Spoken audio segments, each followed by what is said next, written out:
friends, എല്ലാവർക്കും tech and മലയാളത്തിലേക്ക് ഒരിക്കൽ കൂടി സ്വാഗതം. ഈ ഒരു വീഡിയോയിലൂടെ നമുക്ക് വിവോയുടെ ഏറ്റവും ലേറ്റസ്റ്റ് ആയിട്ടുള്ള V27 Pro എന്ന് പറയുന്ന ഒരു മോഡൽ ഫോണിന്റെ റിവ്യൂ ആണ് നോക്കാനായിട്ട് പോകുന്നത്.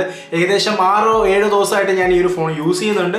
യൂസ് ചെയ്തതിന് ശേഷമുള്ള എൻ്റെ പേഴ്സണൽ എക്സ്പീരിയൻസ് ആണ് ഈ ഒരു വീഡിയോയുടെ നമ്മൾ ഷെയർ ചെയ്യാനായിട്ട് പോകുന്നത്. അപ്പോൾ വീഡിയോ ഒട്ടും തന്നെ സ്കിപ്പ് ചെയ്യാതെ കാണാനായിട്ട് ശ്രമിക്കുക. അതുപോലെ തന്നെ വീഡിയോ കാണുന്ന ആരെങ്കിലും നമ്മുടെ ചാനൽ സബ്സ്ക്രൈബ് ചെയ്തില്ല എന്നുണ്ടെങ്കിൽ ഇപ്പോൾ തന്നെ സബ്സ്ക്രൈബ് ചെയ്യുക. അതുപോലെ തന്നെ തൊട്ടടുത്ത് കാണുന്ന നോട്ടിഫിക്കേഷൻ ബെല്ലൂടെ എനേബിൾ ചെയ്യുക. എങ്കിൽ മാത്രമേ ഇതുപോലുള്ള കിടിലം വീഡിയോകളുടെ നോട്ടിഫിക്കേഷൻ ഒക്കെ ആദ്യമേ നിങ്ങൾ എത്തുകയുള്ളൂ. അപ്പോൾ നമുക്ക് വീഡിയോയിലോട്ട് പോകാം. ആദ്യമായിട്ട് നോക്കാൻ പോകുന്നത് ഇതിന്റെ ബിൽഡ് ക്വാളിറ്റിയാണ്. നിങ്ങൾക്ക് ഒരു സ്റ്റൈലിഷ് ആൻഡ് സ്ലിം ആയിട്ടുള്ള ഒരു ഫോൺ വേണം. അതുപോലെ തന്നെ കയ്യിൽ കൊണ്ടു നടക്കുന്ന സമയത്ത് ഒരു റിച്ച്നെസ് ഫീൽ ചെയ്യണം. ഒരു 40,000 രൂപയാണ് നിങ്ങളുടെ ബഡ്ജറ്റ് എങ്കിൽ Vivo V27 Pro is the best option. വെറും 2.3mm തിക്നെസ് മാത്രമാണ് വിവോ ഈ ഒരു മൊബൈലിന് നൽകിയിരിക്കുന്നത്. അതുപോലെ തന്നെ ബാക്ക് സൈഡിൽ ഒരു കിടിലം ഗ്ലിറ്ററിംഗ് ആയിട്ടുള്ള ഒരു ബ്ലൂ കളറാണ് നൽകിയിരിക്കുന്നത്. അതുപോലെ തന്നെ നിങ്ങൾ പുറത്തേക്ക് ഇറങ്ങുന്ന സമയത്ത് വെയിലൊക്കെ അടിക്കുന്ന സമയത്ത് ഇതിന്റെ കളർ ഓട്ടോമാറ്റിക് ആയിട്ട് ചേഞ്ച് ആകുന്നതായിരിക്കും. ഒരു ഡാർക്ക് ബ്ലൂവിലോട്ട് ഈ ഒരു കളർ ചേഞ്ച് ആകുന്നതായിരിക്കും. നോർമൽ ആയിട്ടുള്ള ഒരു ബ്ലൂ കളറിനെക്കാളും എനിക്ക് വളരെ ഫേവറേറ്റ് ആയിട്ട് തോന്നിയത് ഈ ഒരു ഡാർക്ക് ആയിട്ടുള്ള ബ്ലൂ കളറാണ്. അതുപോലെ തന്നെ മറ്റുള്ള മൊബൈൽ ഫോൺസിലൊക്കെ യൂസ് ചെയ്തിരിക്കുന്ന ക്യാമറയിലുള്ള ഫ്ലാഷ് ലൈറ്റ് പോലുള്ള ഫ്ലാഷ് ലൈറ്റ് അല്ല ഈ ഒരു ഫോണിൽ കൊടുത്തിരിക്കുന്നത്. ഇതിനകത്ത് ഒരു റിംഗ് ലൈറ്റ് പോലുള്ള ഓറ LED ലൈറ്റ് ആണ് യൂസ് ചെയ്തിരിക്കുന്നത്. ഇതിനെക്കുറിച്ച് ഡീറ്റെയിൽഡ് ആയിട്ട് ക്യാമറയെ കുറിച്ച് പറയുന്ന സമയത്ത് നമുക്ക് നോക്കാം. ഈ ഒരു ഫോണിന്റെ ഫ്രണ്ട് വളരെ മനോഹരമാക്കാനായിട്ടുള്ള കാരണം 6.78 ഇഞ്ചിന്റെ ഫുൾ HD പ്ലസ് റെസൊല്യൂഷൻ വരുന്ന, അതുപോലെ തന്നെ 120 Hz റിഫ്രഷ് റേറ്റിൽ വരുന്ന ഒരു 3D കർവ്ഡ് ആയിട്ടുള്ള AMOLED ഡിസ്പ്ലേ ആണ് ഇതിനകത്ത് ഉപയോഗിച്ചിരിക്കുന്നത്. അതുപോലെ തന്നെ ഈ ഒരു ഫോണിന്റെ വിഷ്വൽ ക്വാളിറ്റി എന്ന് പറയുന്നത് വേറെ ലെവൽ വിഷ്വൽ ക്വാളിറ്റിയാണ് നൽകുന്നത്. നിങ്ങൾക്ക് ഈ ഒരു ഫോണിന്റെ വിഷ്വൽ ക്വാളിറ്റി കുറച്ചുകൂടി ബെറ്റർ ആക്കാനായിട്ട് നിങ്ങളുടെ ഫോണിന്റെ സെറ്റിംഗ്സിൽ ക്ലിക്ക് ചെയ്യുക. അതിനകത്ത് ഡിസ്പ്ലേ എന്ന് പറയുന്ന ഒരു ഓപ്ഷൻ ഉണ്ട്. ആ ഡിസ്പ്ലേ എന്ന് പറയുന്ന ഓപ്ഷൻ ക്ലിക്ക് ചെയ്യുമ്പോൾ തന്നെ നിങ്ങൾക്ക് വിഷ്വൽ എൻഹാൻസ്മെന്റ് എന്ന് പറയുന്ന ഓപ്ഷൻ വരുന്നതായിരിക്കും. അത് ക്ലിക്ക് ചെയ്ത് കഴിഞ്ഞാൽ നിങ്ങൾക്ക് യൂട്യൂബിലും അതുപോലെ തന്നെ മറ്റുള്ള OTT പ്ലാറ്റ്ഫോമിൽ കാണുന്ന വീഡിയോസ് കുറച്ചുകൂടെ എൻഹാൻസ്ഡ് ആയിട്ട് കാണാനായിട്ട് സാധിക്കും.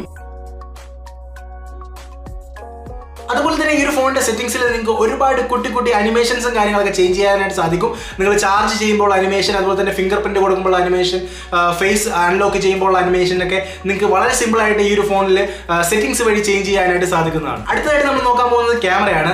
വിവോ 2022 വരെ റിലീസ് ചെയ്തിട്ടുള്ള 25 സീരീസ് വരെയുള്ള ക്യാമറകളിൽ V സീരീസ് എന്ന് പറഞ്ഞു കഴിഞ്ഞാൽ സെൽഫി സെൻട്രിക് എന്നായിരുന്നു. എന്നാൽ ഈ ഒരു V27 Proയിൽ വിവോ അത് ചേഞ്ച് ചെയ്തിട്ടുണ്ട്.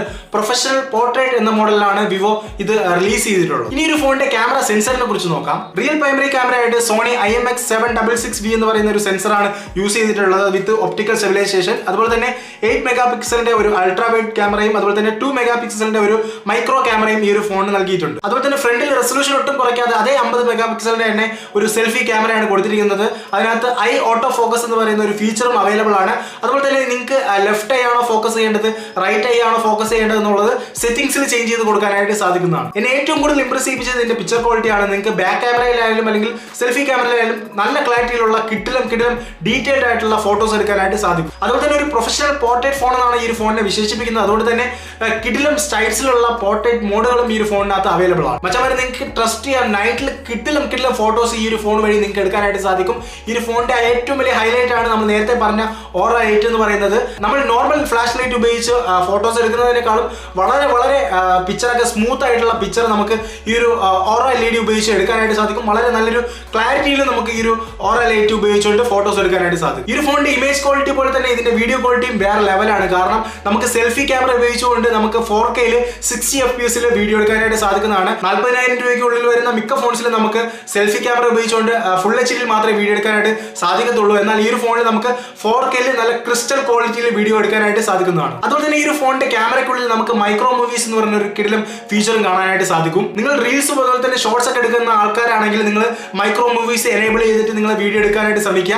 അതിനകത്ത് ഒരുപാട് ഓപ്ഷൻസ് നിങ്ങൾക്ക് അവൈലബിൾ ആണ്. നിങ്ങൾ ചെക്ക് ചെയ്ത് നോക്കുക. മൂവി, സ്പോർട്സ് എന്ന് പറഞ്ഞിട്ട് ഡിഫറെന്റ് ആയിട്ടുള്ള ടെംപ്ലേറ്റ്സിൽ നിങ്ങൾക്ക് വീഡിയോ എടുക്കാനായിട്ട് സാധിക്കുന്നതാണ്. ഈ ഒരു ഫീച്ചറിലുള്ള ഏറ്റവും വലിയ പ്രത്യേകത എന്താണെന്ന് വെച്ചാൽ നിങ്ങൾക്ക് ഷൂട്ട് ചെയ്യുന്നതോടൊപ്പം തന്നെ നിങ്ങൾക്ക് എഡിറ്റ് ചെയ്യാനായിട്ടും സാധിക്കുന്നതാണ്. നിങ്ങൾ വേറെ ആപ്ലിക്കേഷൻ യൂസ് ചെയ്തിട്ട് നിങ്ങൾ ഷൂട്ട് ചെയ്ത റീൽസും കാര്യങ്ങളൊക്കെ എഡിറ്റ് ചെയ്ത് നിങ്ങൾ വെറുതെ ടൈം കളയേണ്ട ആവശ്യമില്ല.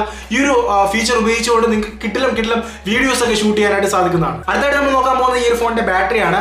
4600 mAh ബാറ്ററിയാണ് ഈ ഒരു ഫോൺ നൽകിയിരിക്കുന്നത്. കൂടെ 66 വാട്ടിന്റെ ഒരു ഫ്ലാഷ് ചാർജറും നൽകിയിട്ടുണ്ട്. ഈ ഒരു അഡാപ്റ്റർ കാര്യങ്ങൾ നിങ്ങൾ പുറത്തൊന്നും വാങ്ങേണ്ട ആവശ്യമില്ല. ഈ ഒരു ഫോണിന്റെ കൂടെ തന്നെ ഒരു 66 വാട്ടിന്റെ ഒരു അഡാപ്റ്റർ, അതുപോലെ തന്നെ ഒരു C-type കേബിൾ, ഒരു ട്രാൻസ്പെറന്റ് കേസ്, അതുപോലെ തന്നെ ഒരു സിം എജക്ടർ ഒക്കെ ഈ ഒരു ഫോണിന്റെ കൂടെ തന്നെ നൽകുന്നുണ്ട്. ഒരു 19 മിനിറ്റിൽ നിങ്ങൾക്ക് 50% ചാർജ് ഈ ഒരു ഫോൺ വഴി ചെയ്യാനായിട്ട് സാധിക്കും. ഓക്കെ, നമ്മൾ അവസാനമായിട്ട് നോക്കാൻ പോകുന്നത് ഈ ഒരു ഫോണിന്റെ വേരിയന്റ് ആൻഡ് പ്രൈസിംഗ് ആണ്. 128 GB അതുപോലെ തന്നെ 8 GB റാമിന് വരുന്നത് 37,999 രൂപയാണ്. 256 GB അതുപോലെ തന്നെ 8 GB റാമിന് വരുന്നത് വരുന്നത് 39,999 രൂപയാണ്. 256 GB അതുപോലെ തന്നെ 12 GB റാമിന് വരുന്നത് 42,999 രൂപയാണ്. അപ്പൊ എങ്ങനെയുണ്ട് ഈ ഒരു ഫോൺ? കലകനല്ലേ? വീഡിയോ ഇഷ്ടമായെങ്കിൽ ലൈക്ക് ചെയ്തിട്ട് നിങ്ങളുടെ സുഹൃത്തിലേക്ക് ഷെയർ ചെയ്യുക. ഇതിൽ നല്ലൊരു വീഡിയോയുമായി കാണാം. അതുവരെയും സൈനിങ് ഓഫ്.